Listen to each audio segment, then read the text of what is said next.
ब्राह्मण का विवाह ब्राह्मण में हो, क्षत्रिय का क्षत्रिय में, वैश्य का वैश्य में, शूद्र का शूद्र में, तब जाके व्यवस्था बनेगी। যে ধর্ম পুরনো সেই ধর্মই জাতিবাদ সৃষ্টিকারী। কারণ হিন্দু ধর্মের মধ্যে জাতিবাদ বর্ণবাদ রয়েছে। যারা দাবি করে যে হিন্দু ধর্ম হচ্ছে পৃথিবীর সবথেকে পুরনো ধর্ম, যারা দাবি করে যে হিন্দুই হচ্ছে সনাতন ধর্ম, হিন্দুকে অনেকবার টর্চার করা হয়েছে, আঘাত আনা হয়েছে, তা সত্ত্বেও কিন্তু এই ধর্মকে একটা চুল পর্যন্ত ছেড়ে দিতে পারেনি। এটা যদি বাস্তব রূপে সত্য হয় তাহলে এই কথাটাও মেনে নেওয়া দরকার রয়েছে যে ধর্ম পুরনো সেই ধর্মই জাতিবাদ সৃষ্টিকারী। কারণ হিন্দু ধর্মের মধ্যে জাতিবাদ বর্ণবাদ রয়েছে। এই কথা আমি বলছি না, অনুরাধাচার্য মহারাজ ওনার কথা থেকে স্পষ্ট, তাই আমাকে দোষারোপ করবেন না। আপনারা সর্বপ্রথমে ভিডিওটি শুনুন। राधे राधे गुरु जी, मैं नेपाल से आया हूँ, मुंबई में काम करता हूँ। तो मेरा आपसे कुछ प्रश्न था तो मैं पूछना चाहता हूँ, क्या कोई क्षत्रिय का लड़का ब्राह्मण की लड़की से शादी कर सकता है? ब्राह्मण का विवाह ब्राह्मण में हो, क्षत्रिय का क्षत्रिय में, वैश्य का वैश्य में, शूद्र का शूद्र में, तब जाके व्यवस्था बनेगी। यदि मनमाना किसी का किसी से कर दोगे तो वर्ण संकरता फैलेगी और वही वर्ण संकरता समाज को हानि पहुंचाएगी। और दूसरा प्रश्न मेरा है, पितर कहते हैं पितृलोक भी पानी नहीं लेते वर्ण शंकरी समाज से। नहीं दे सकते पितरों को, फिर पिंड भी नहीं दे सकते। हाँ, इसलिए समाना मर्यादा बिगाड़ रहा है, बिगाड़ने दो, हम तुम ना बिगाड़े। उन्हें ज्ञान ना होगा पर हमें और आपको तो ज्ञान है।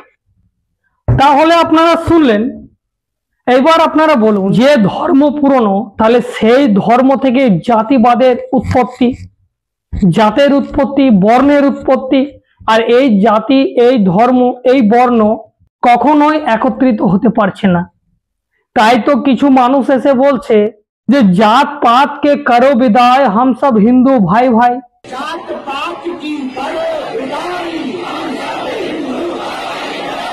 তাহলে প্রথমে জাতিতে টুকরো করে দাও, বর্ণতে টুকরো করে দাও, তারপরে আবার বলো আমরা একত্রিত হব। কিন্তু অনিরুদ্ধাচার্যকে আমার ভালো কেন লাগে জানেন? কারণ সে সত্যি কথা বলে। কারণ ধর্মের মধ্যে এই কথাগুলো রয়েছে। এক জাতি আরেক জাতিকে বিয়ে করতে পারে না, এক বর্ণ আরেক বর্ণকে বিয়ে করতে পারে না। যদি বিয়ে করে তাহলে ধর্ম নষ্ট হবে।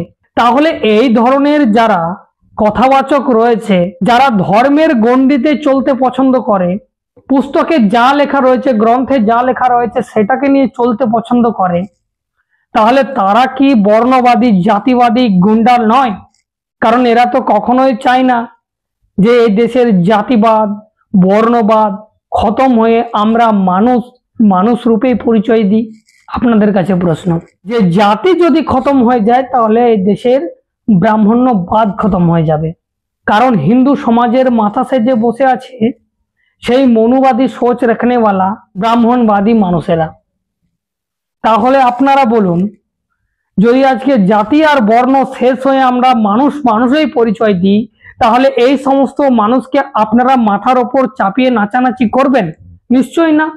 যার জন্য ধর্মশাস্ত্রের আধারে এই কথাগুলি বলা হয়েছে, এবং যারা এই সমস্ত ধর্মগুরুদের কাছে পরামর্শ নেয়, পরামর্শদাতা হিসাবে তাদের কাছে জিজ্ঞাসা করে, তারা সরাসরি এই ধরনের কথা বলে যে কোনোভাবে বর্ণভেদকে উল্লঙ্ঘন করা যাবে না, জাতিবাদকে উল্লঙ্ঘন করা যাবে না। কারণ আপনি যখনই এক জাতি আরেক জাতিকে বিবাহ করবেন তখন জাতপাতের খেলাটা বন্ধ হয়ে যাবে।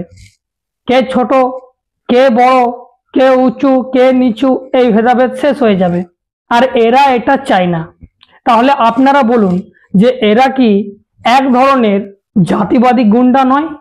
অবশ্যই কমেন্ট করে জানাবেন। যদি প্রথমবার ফেসবুকে দেখছেন ফলো করে নেবেন, ইউটিউবে গিয়ে সার্চ করুন দ্য লং প্রসেস, সেখানে সাবস্ক্রাইব করে রাখুন। কারণ আমি ধরনের কন্টেন্ট নিয়ে আসি। এখন এই পর্যন্তই, ধন্যবাদ।